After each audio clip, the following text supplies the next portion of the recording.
Berikut ini kisah Susan, seorang wanita dari Indramayu, muslimah yang taat menjalankan syariat agamanya, juga mengenakan cadar dan menunaikan ibadah umroh.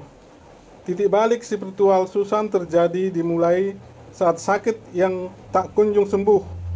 Justru sebuah nasihat seorang teman mengubah segalanya.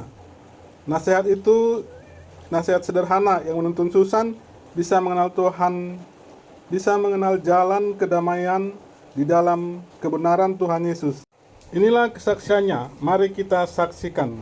Perkenalkan, nama saya Susan. Saya berasal dari Indramayu, tapi kebetulan besar di Bandung sudah 12 tahun. Saya berasal dari keluarga Muslim sebelumnya, tapi puji Tuhan sekarang sudah jadi anak Tuhan Yesus.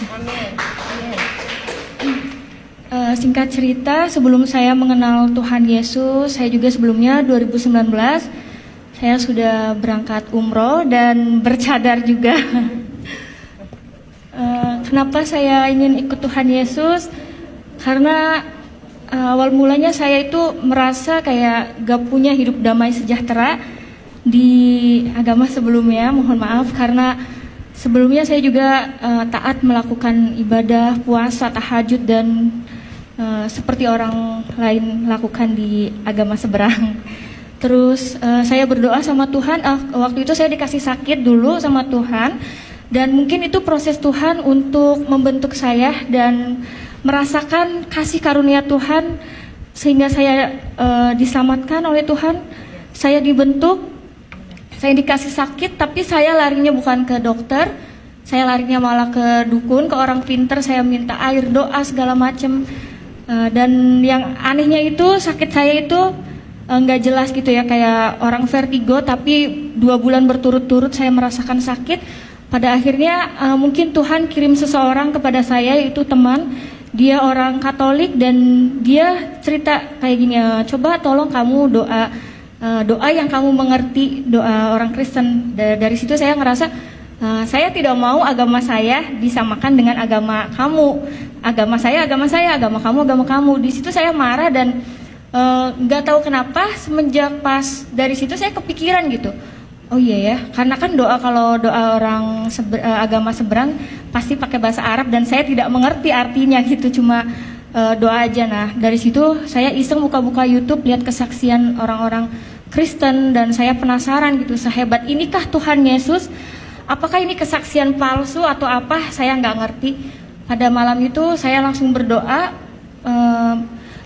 gini, Tuhan, kalau memang Tuhan ada di dalam hidup saya ingin merasakan Tuhan itu nyata. Saya tidak mau cuma lihat kesaksian di YouTube dan saya nggak tahu itu kesaksian dusta atau benar gitu. Tapi aku pengen ngerasain Tuhan itu hadir di dalam hidup saya. Kalau memang Tuhan ada di dalam hidup saya berjanji saya akan ikut Tuhan Yesus.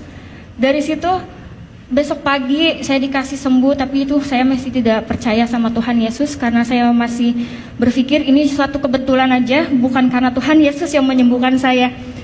1 minggu, waktu itu 1 minggu saya diberi sehat dan saya ngerasa ada yang menggerakkan hati saya kayak kamu tuh kayak ditagih janji, kamu tuh sudah disembuhkan sama saya, kamu berjanji akan ikut saya. Dari situ saya penasaran dan saya mencari Tuhan sendiri. Saya cari kontak teman saya yang kebetulan waktu itu saya tinggal di Indramayu. Dan pada saat itu saya mau ke Bandung, saya mencari gereja, ada salah satu kontak teman saya yang dia dari Muslim juga, terus dia pindah ke Kristen. Akhirnya saya nanya, Kak, mohon maaf saya mau tanya kalau ibadah orang Kristen itu seperti apa dan di mana gerejanya. Teman saya kaget, bukannya ada udah dicadar, katanya. Kenapa kok nanya gereja Kristen? Aku bilang, Kak, saya pengen mengenal Tuhan Yesus. Dari situ teman saya kaget, wah puji Tuhan ini, tapi kamu harus mengenal dulu ya, kamu nggak boleh langsung dibaptis segala macam. Iya, pada saat itu saya merasa saya masih melakukan banyak dosa dan saya belum siap dibaptis. Pertama kali saya datang ke gereja itu saya di situ nangis dan saya sendirian datang ke gereja nangis. Terus saya ngerasa ada damai sejahtera di ibadah orang Kristen ini. Di situ singkat cerita saya masih belum percaya Tuhan Yesus, dalam arti kayak aku pengen tahu dulu ibadahnya orang Kristen dan masih belum yakin kalau aku mau jadi orang Kristen. Pada akhirnya Tuhan Yesus ngejamah hati saya dan saya digerakkan hatinya untuk cari tahu lagi lebih dalam lagi tentang Tuhan Yesus. Saya mengontak Kak Dewi lewat Instagram. Kebetulan saya kenal lama, tapi baru sekarang dekat lagi karena saya tahu beliau dari Muslim ke Kristen dan saya penasaran. Pada waktu itu langsung ketemu, dan yang tadinya saya tidak mau dibaptis karena beliau menginjili saya, dan saya berdoa sama Tuhan, Tuhan kalau memang Tuhan berkenan, tolong siapkan hati saya untuk menjadi anak Tuhan Yesus dan bisa memuliakan nama Tuhan dan bisa menyelamatkan keluarga saya juga Tuhan. Dari situ saya nggak lama, bulan 6 tanggal 24 saya sudah dibaptis, puji Tuhan. Setelah mengenal Tuhan Yesus, saya merasa kayak lebih damai, sejahtera. Apapun masalah yang saya hadapi, biasanya saya itu emosian, temperamen.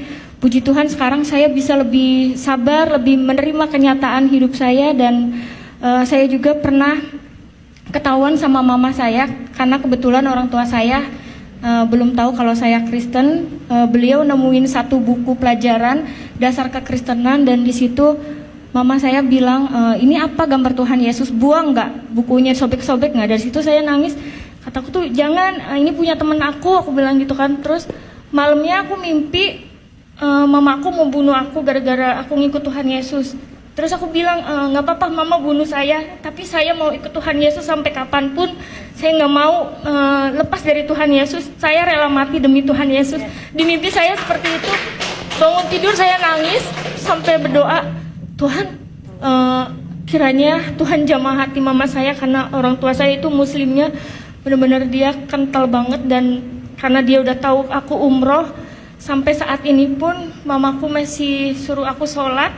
Aku sampai bingung, Tuhan aku harus gimana, aku gak mau pura-pura sholat di depan Tuhan. Karena sampai saat ini orang tua aku belum tahu, dan aku kadang suka masih suruh pakai hijab juga. Tapi aku selalu berdoa sama Tuhan, gak pernah putus doa agar Tuhan selamatkan semua keluarga saya di rumah, terutama hati mama saya yang begitu keras, biar Tuhan yang bekerja untuk keluarga saya. Seperti itu. Mungkin kesaksian dari Susan seperti itu, dan kiranya Susan juga bisa dipakai Tuhan lebih lagi untuk menyelamatkan keluarga Susan terutama, dan untuk orang-orang yang belum tahu kebenaran tentang Tuhan Yesus Kristus, bahwa Tuhan itu adalah juru selamat satu-satunya di dalam kehidupan saya. Terima kasih. Demikian kesaksian Susan memperoleh kasih dan pengampunan Tuhan, memperoleh keselamatan yang hanya ada di dalam Yesus Kristus. Kasih dan pengampunan Tuhan hanya ada dalam nama Tuhan Yesus. Kasih Tuhan tidak terbatas. Kasih Tuhan dan pengampunannya untuk semua manusia. Kasih Tuhan dan penyelamatan dan pengampunannya untuk semua orang, bukan untuk kelompok tertentu. Keselamatan, pengampunan dalam Tuhan Yesus adalah untuk semua orang.